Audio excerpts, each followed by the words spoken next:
Hey, welcome fitness professionals. It's Kman here. Welcome to another fantastic educational session. And today we're going to look at the 5 main points that you need to know as a fitness professional when teaching or doing the chest press exercise. Now, this is not just limited to this machine. Now, obviously we're going to use this pre-core machine today, but this is applied to any chest exercise, particularly a compound exercise.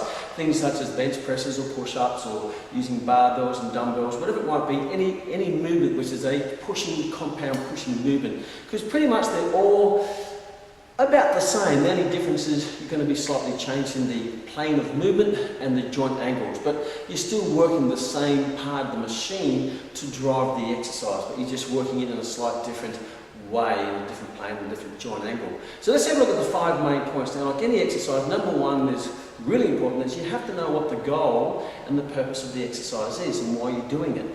And obviously with the chest gives you a clue. Chest exercise is an exercise which works targeting the chest area or the front of the torso. So the target area is the chest, shoulders and the backs of the arms for this exercise. Now, as a fitness professional, I expect you to have deeper layers of knowledge and understanding than just this is a chest exercise. So let's have a closer look at this movement of the chest press exercise. Now, basically you have to look at static and active joints that involve the exercise. Now, static joints are the ones that don't move, but you have to make sure they're nice and stabilised in a position so your active joints can work more effectively. And obviously the static joints, when you look at this, is you're looking at the joints or the platforms or the girdles. So I always look at the girdles and then move out to the limbs. And the girdles is the pelvis and the scapula. And that is like, I guess, is the platform or the base of a crane. That has to be stable if you want the arm of the crane to work effectively in lifting heavy things, because the arm can only lift what the base can actually handle or stabilise. So these are joints that people call your core muscles, I suppose. So you've got the pelvis. Your pelvis wants to be in a position where it's static but it's slightly anterior tilted. That creates a nice natural curve in the lumbar spine, which is your natural anatomical position. And then the muscles that help stabilise the pelvis will be, as you know, your rectus abdominis, your internal external obliques. They stabilise the pelvis. Then you activate your transverse abdominis, which more stabilise the inner vertebral joints.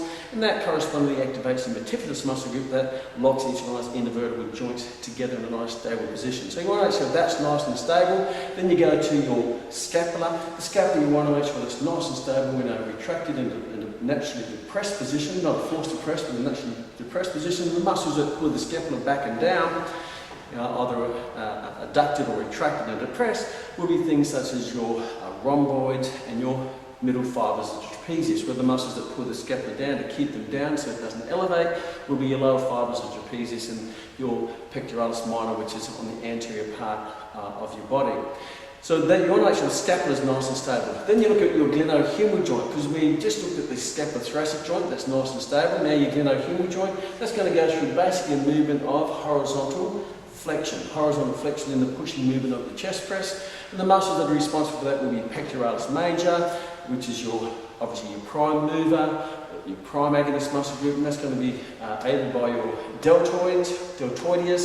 And then you're going to have other minor secondary muscles or assistant agonist muscles, such as your biceps brachii, because your biceps brachii, long head and short head, goes across the shoulder joint. And then you've got elbow extension, and the elbow extension is fairly simple. That's going to be your triceps brachii. It doesn't need a lot of other active muscles involved because it's a nice stable joint, being a hinge joint, therefore it doesn't move that much, so you can really drive it pretty powerfully with your triceps brachii.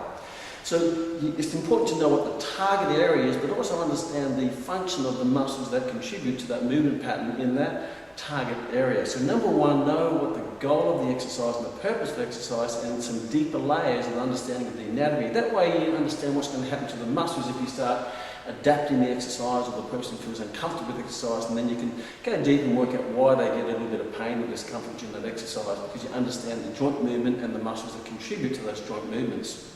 Number 2 is understand the equipment setup. So number 1, the goal and the purpose of the exercise and the anatomical biomechanical position. And then the next is your equipment setup. So make sure you understand all the moving parts of the machine and set them up appropriately and individually according to the person's biomechanics and size and limitations. So these can vary. So for the sake of this machine, you have an adaptable backrest, and that's going to determine basically how far the handle or the bar is going to come to your chest. So naturally you want the bar to come down to chest level, like in the bottom of a push-up, but sometimes you may have to adapt to take it further back, because some people can't go that deep because they may have a bit of osteoarthritis in the shoulder joint, they may have some impingement, they may have some form of discomfort in the shoulder joint. So you may have to work within not a full range of movement or functional range of movement, but more a pain range of movement. So therefore you may have to adapt it so they're not starting in this position, which is actually quite uncomfortable and it can be painful, where you can adapt the backrest accordingly. And then you look at the seat, that can go up and down, and that's going to determine where the bar comes on the height of your chest. And obviously if you go too high in the chest, the arms have to come up to this abductive position with medial rotation. That's going to put you in the possible position of shoulder impingement, where you can grind or put stress on the supraspinatus that runs underneath the acromion process, and that can grind across between the acromion process and the head of the humerus. So this is a good strong position, but some people may have a bit of tendonitis or tendinopathy of your supraspinatus and some impingement, so you may have to adapt it to bring the seat higher so the bar comes lower, so you go away from that 90 degrees of shoulder abduction where it comes down here, where it's going to be a bit more comfortable. So it's important that you look after your client from a comfort point of view, because the number one as a fitness professional is you do not hurt your client. You train the muscles while protecting the joint. So if I've set this machine up from here, that's pretty good. I don't tend to go right here because I do have a bit of wear and tear in my joints for over the last, many decades of probably inappropriate training. Therefore, I'd like to keep the handles a little bit closer to lower, because that to me is a more pain-free range of movement. I'm still working the muscles, but I'm protecting the joints because I'm not putting those joints in those positions of possible impingement and discomfort, you could say. So equipment setup's really important and adapted around the person's biomechanics and their size, but also their pain and injury limitations. So that's really, really important. Now next is to look at your body position when you set up into the machine, your body position. So you have to make sure that we're basically looking at, we're always maintaining perfect posture while you're in the machine as possible. So always go back to anatomical position. That will give you a good guiding comparison of where your posture should be. So from here, when you look at this movement pattern, you have active joints and you have passive joints. The active joints are the joints that are moving. You have passive joints or static joints are the ones that are fixed, but they're also important to fix in the right position so you have a good strong base to execute the movement pattern of the active joint. So I always look at the girdles and go out, look at the platforms and go out, and your first girdle obviously to look at is your pelvis. Make sure your pelvis, when you're sitting in here, your bottom's into the corner, your pelvis is slightly anterior, which is a natural tilt, anterior tilted. You get a natural lordotic curve in the lower back. Make sure that's, and you stabilise that through your activation of those muscles, which I mentioned before. Your scapula needs to be back and together in that natural position, and you make sure your head is back so you're in that good, correct anatomical position. When you set the machine up accordingly, so there's no pain throughout the exercise or discomfort, and then you're making sure your body's in a nice, good, strong position so you can exercise the movement effectively, efficiently, and most of all, safely. So make sure the body is in its correct position, where they're not poking their head out there, or their hips are out here, or their shoulders are in here, because now you're compromising your body position, your posture. When you take your posture out of its natural position or correct position, then you're going to increase the stresses that go across those joints, whether it be shearing forces or rotational forces, what it might be. But it makes sure your posture in the correct position, because your body is designed to withstand forces through those joints in its correct postural position. So number one is the goal of the exercise, the purpose of the exercise. Number two is make sure you understand the equipment setup. Number three is make sure you get the body in its correct position to exercise the movement safely and effectively with a good posture.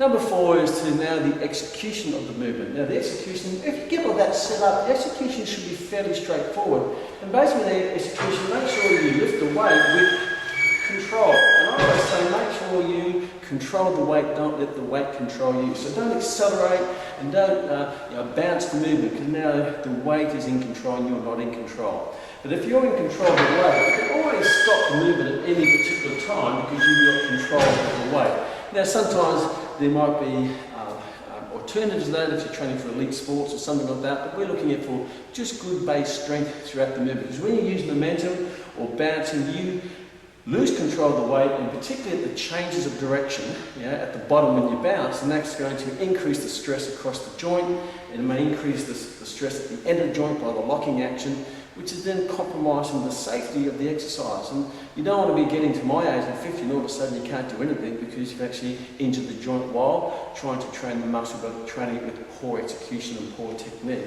So from there, always make sure you're breathing throughout the movement, and then make sure that you control the weight doesn't control you. Now the last one is progressions. Now the whole purpose of strength training is to get stronger, so you want to make sure you're progressing and moving forward, and the measurement of progression is increasing the weight or increasing your strength.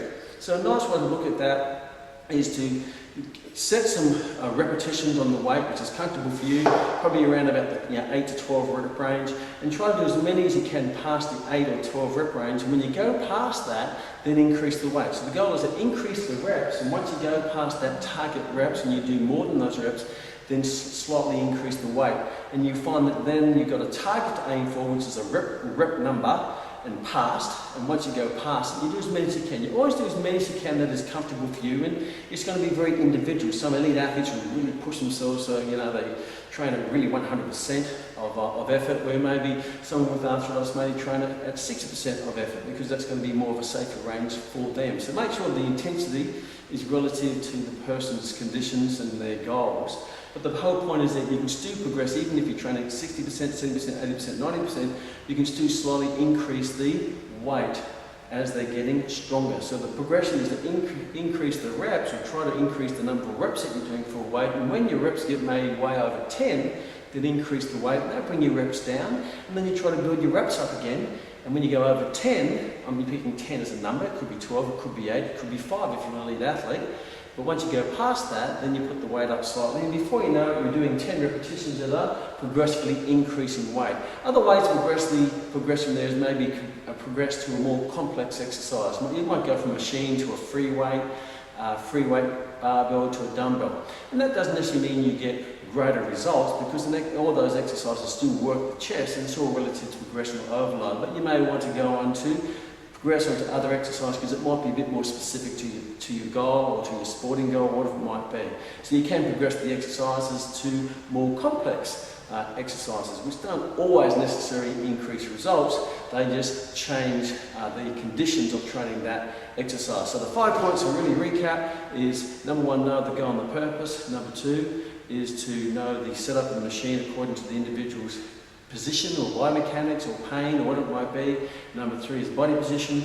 Number 4 is correct execution, and number 5 is progression. And also understand the benefit and limitations of every exercise. So this is a great exercise for the chest, but ideally it's not the most functional exercise because it's a machine. And if you're maybe a transporter or Ironman, then this would be appropriate. But ideally in life we carry our body weight, we don't move machines. So it's a great, maybe an exercise, a good general exercise, but you may want to maybe move on to more functional exercises such as push-ups and dips and so on. So there's a good 5 tips for you to take into consideration when you're training yourself, but most of all when you're as a fitness professional, when you're training your clients. See you in the next session.